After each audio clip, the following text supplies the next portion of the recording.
while to get you up here, but I'm very, very excited to have our next speaker, which is Ashley.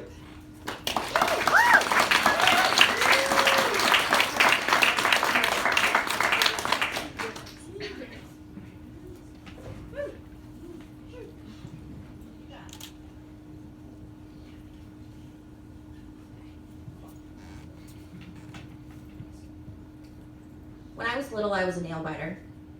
My mom tried everything to get me to stop. Hot sauce, medicated nail polish that tasted awful.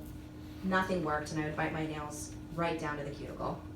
I'd bite away all the skin near my nail beds, leaving a raw, exposed mess of skin. I was always struck by how painful something so small could be. So small that you could even forget about it for a while. Until you went to shower or wash your hands, the pain was so intense. In a lot of ways, that's what it feels like to have borderline personality disorder. Always wondering how something so small could hurt so bad. Borderline is a disease of connection. As humans, we are hardwired to connect. We are social mammals, and our need for connection is part of our DNA. In as early as infancy, we use social cues to learn what is safe and unsafe. We look to our mothers for facial cues of safety and danger. Growing up, we read the body language of our teachers and peers to determine how to fit in. In adolescence, our social circles help us create our sense of self. How our peers see us in the world and our ability to relate to them is directly linked to how we exist within society. To be human is to connect. And when an illness robs you of your ability to connect, it can be one of the most heartbreaking and dehumanizing experiences one can endure. Dr. Marsha Linehan describes borderline as the I don't fit in disorder. They're the ultimate outsiders. Borderline has 8 major symptoms. One of the most debilitating is emotional dysregulation, or in other words, the inability to control your emotions. MRI studies conclude that the emotion centers of the brain with someone with borderline fire 10 times stronger and 10 times longer than in the brain of someone who doesn't. Imagine the intensity of emotions you'd experience in your day-to-day life if they lasted that long. When your neuropathology is telling your brain to feel everything at 15 out of 10, it's impossible to live a normal life. Take a moment to think about the wide range of emotions you feel during the day. The frustration of someone cutting you off in traffic, the shame and rejection of not being asked out for lunch by your coworkers, job loss, miscarriage, divorce, a loved one's passing. Now imagine those feelings set on fire by your own brain. Would you be able to shrug it off? Would you be able to get out of bed, shower, and get on with your day like normal? Borderline takes the common stressors of everyday life and turns each and every one of them into a crisis.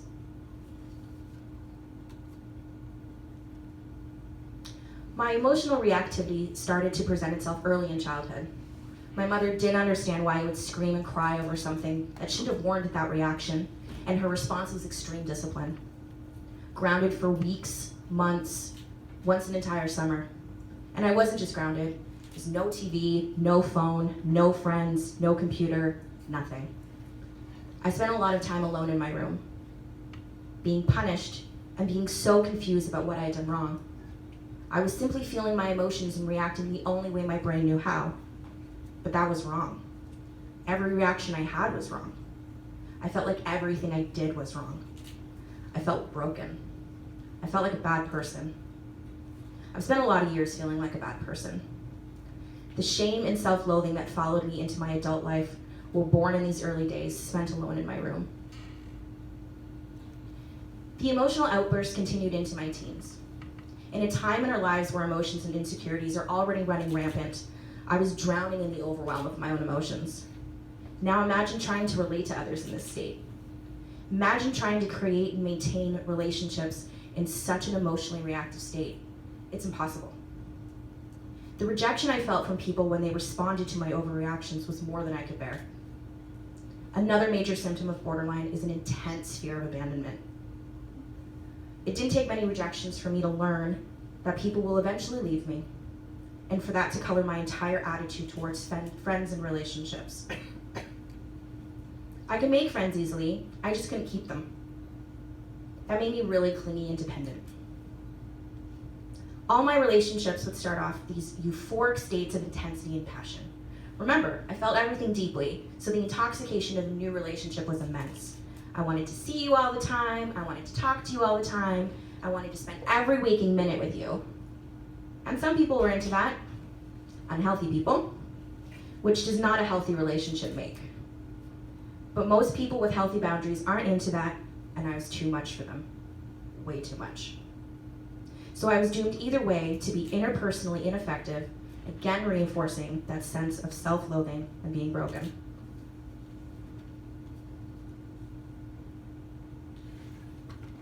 The fear of abandonment deepened every time a friend stopped taking my calls, when I stopped getting invited to sleepovers, when the whispers and snickers started as I passed them in the halls. She's crazy. She's a bitch. She's a spaz. She's weird. She's obsessed. I pushed everyone away when what I wanted more than anything was to connect, to experience true intimacy. That's what makes borderline so heartbreaking and alienating. I don't want to hurt you. I love you. I want more than anything to be close to you, but I don't know how. When I was rejected or didn't get my needs met, I would lash out in terrible, awful fits of rage. I would scream, cry, lash out in petty, passive-aggressive behavior, resort to name-calling, and sometimes physical violence, all in an attempt to express how hurt I was. But all I was doing was hurting others with my reactions. I didn't have the language or the understanding to explain what was happening to me. I just knew I was in catastrophic pain and needed it to stop. Maybe if my reactions were big enough, dramatic enough, you could see how much pain I was in. That doesn't make a lot of logical sense, but there's nothing logical about borderline. When you feel like you are literally on fire, you can't consider the needs of others. You just need to put out these flames. So not only did my emotional reactivity hurt those closest to me, it made me look completely self-centered and incapable of empathy for others. It makes you a really shitty friend and lover. Having borderline feels like being trapped inside an armored tank, stuck on autopilot and not having the codes. All around you is destruction, pain, and heartbreak. You leave a path of emotional devastation in your wake, and the people you love most are looking to you as the cause and the solution. Just stop, they yell. But you can't, because despite how it looks, you're not in control. The cycle worsened in my 20s when the societal pressures of finding the perfect partner and starting a family were bearing down on me. I believed that if I could hit these perceived milestones of finding a boyfriend, moving in with him, getting married, getting a house, having friends close enough to be considered a bridesmaid, go on a girls' trip, the kind of normal things that seemed quite easy to the people around me, then I would be normal. I would be good. I would be worthy. But you can't just want something. You have to have the tools to create it for yourself. And unbeknownst to me, my brain was preventing me from living the life I so desperately wanted. And so continued this cycle of starting a friendship or relationship, really nailing it in the beginning, and then the cracks of insecurity would start to show and erode everything I had in front of me. I landed the best friend, and then was kicked out of her wedding. I landed the guy, and the guy, and the guy, and they all left. I've never in my life broken up with someone. They've all broken up with me. I didn't need to. They'd see me for what I really was eventually. You can't have interpersonal relationships if you aren't emotionally stable. No one wants to be around someone who likes you one day and hates you the next. It's this constant push and pull. If I hate you, please don't leave me. It's hard to have real, deep, meaningful connections with people who feel like they're walking on eggshells around you, waiting for the next outburst or argument. Most people, understandably, begin to distance themselves from you. People outside of my close circle thought I had it all together. When I left the house, I put on this Ashley-shaped suit of armor. I was bubbly, friendly, funny, confident, cute hair, cute clothes. I baked the best cupcakes and I threw the best parties. It looked like I had it all, but it was all a show. That was the person I wished I was. I spent my whole life observing people observing me, taking note of what characteristics people responded to most, what people liked most about me. Then I would crank those up to 100 in hopes of distracting you. Look over here. Look how fun and charming I am. Don't focus on the fact that I called you 23 times in a row and you didn't text me back last night. Look at this cute cake I bought you. I was a chameleon. I gave you whatever version of myself you liked best. And I made it look effortless. I was good. But at the end of the day, I would come home, take off my Ashley suit, and just dissolve into a pit of exhausted sadness and insecurity. How long can I keep this up? When will they figure out what a monster I really am? My ex said to me once, "You were so awesome when we first started dating. What happened?" This constant social morphing mixed with having emotional reactions that no one else seemed to relate to results in an extremely skewed sense of self, which is another major symptom of borderline. I don't know who I am from one day to the next. All I knew is that there was a part of me that wasn't like anyone else, part of me that felt broken, ugly, and wrong. And the shame of that followed me everywhere. Chronic and prolonged feelings of emptiness is another symptom of borderline. It's hard to feel fulfilled as a person when you don't know who you are and have no ability to connect to others. I often felt worthless and of no value to anyone. I had completely convinced myself that no one did, or would, ever truly love me. And then I made everyone's life miserable. On one particularly difficult day, a few months into therapy, I let this narrative take over and sent out an email to my friends and family, relieving them of the burden of being in my life. I want to share the email with you to illustrate how distorted your sense of self-worth can become when you've borderline. Hey, if you're reading this email, it means that you're one of the last few people in this world who can tolerate me and haven't severed all ties. It means that you are cursed with the burden of being my friend or family. And for that, I'm sorry. I'm sorry because there will inevitably come a time where I will hurt you. I will let you down in some way, and you will be so hurt that you'll decide that your life will be better without me in it. This isn't an attack on your character or a judgment of what kind of friend you are, but rather an assessment of who I really am and what I'm really worth to others. Over the years, I've lost person after person, people who have meant more to me than my illness would let them know. So much loss, and it continues despite my efforts and successes in recovery. I feel like I've gotten better. In fact, I feel like a completely new person. But I guess this new version of Ashley is no better than the last, as people I cherish still decide their lives are better without me. My mom, Mike, Christine, all people who, since I've started my transformation, have still chosen to live their lives without me. I'm the common denominator here, and the only conclusion I can come to is that I'm more harmed than I realize. For as much as I've changed, I'm not strong enough to handle being tossed aside anymore. I'm not here to say I don't deserve it, but I'm human with strong emotions, and being judged as not worthy of friendship is a pain more than I can longer bear. It's human nature to compare our worth to what others think of us and the kinds of connections we have with them. After being cut out of so many lives, I feel worthless and small. I don't want to feel this way anymore. That is why I'm ending our relationship for you, before I hurt you, before I'm not worthy of friendship in your eyes, because that day will come. People like to think they are, but no one is above tossing me away. I can't bear to lose you in such a way. You won't hear from me anymore. I know this seems dramatic, but it's more selfish than anything. If I don't have any relationships, I can't be cut out of anyone's life. Thank you for being there for me, and I'm sorry you met me. It's really difficult to read that because it brings me back to such a sad, hopeless time in my life. I feel so much compassion for that girl, the girl who's just doing her best with the tools she had, but also so much gratitude for the fact that I no longer believe those things about myself.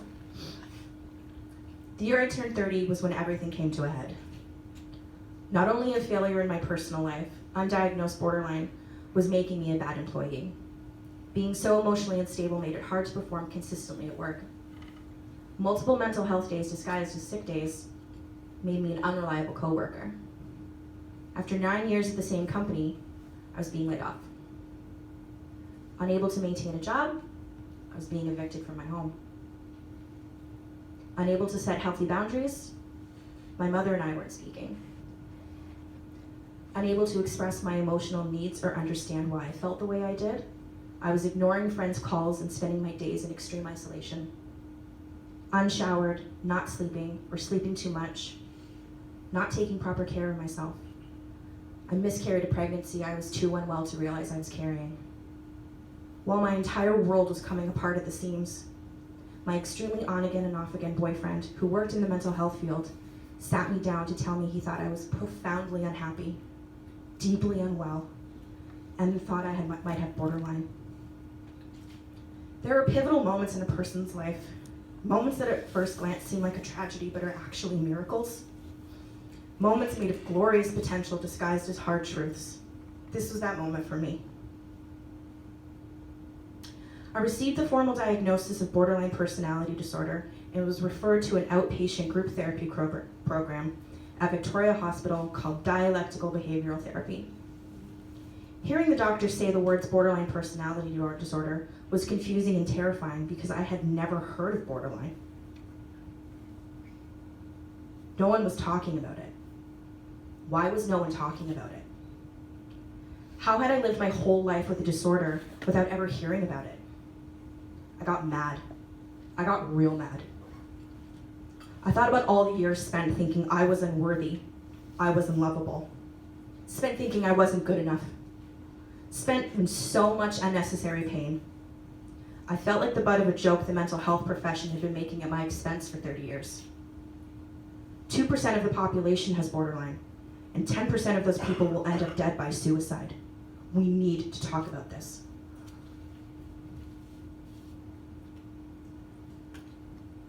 Slowly, my anger softened and turned into hope the more I learned about dialectical behavioral therapy and what it had to offer. The course outline for DBT read like a manual on how to be awesome. Interpersonal effectiveness? Hi, yes please, I'm the worst at that. Distress tolerance? I literally have none. Mindfulness? How can I be present when I'm a constant emotional wreck? Emotion regulation? You're telling me I can regulate this shit? As I added skill after skill to my previously empty emotional toolkit, my hope turned into determined enthusiasm because I finally saw a way to stop hurting the people I love most. And maybe, just maybe, be happy. There's nothing easy about therapy. Changing old patterns of behavior, carving out new neural pathways, challenging problematic narratives and self-talk. I had 30 years of mess to rewire.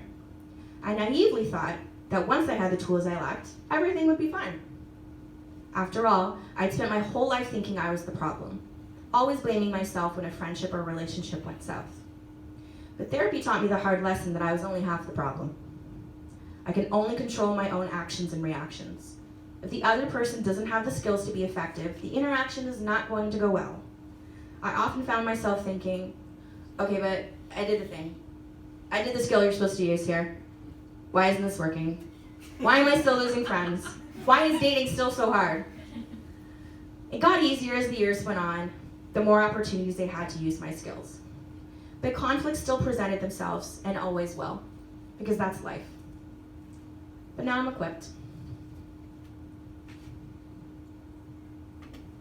When my therapist told me I no longer exhibited enough symptoms to qualify for my diagnosis, I felt resisted to accept that. No one tells you that when you recover from a mental illness, you won't know who you are anymore. No one tells you that your sense of self will be so enmeshed with your diagnosis that when you no longer qualify, you feel like you're losing your identity in the world. No one tells you that even saying, I am in recovery, feels indulgent, feels braggy, feels too proud. That saying it out loud may make others in treatment feel like they're not doing enough.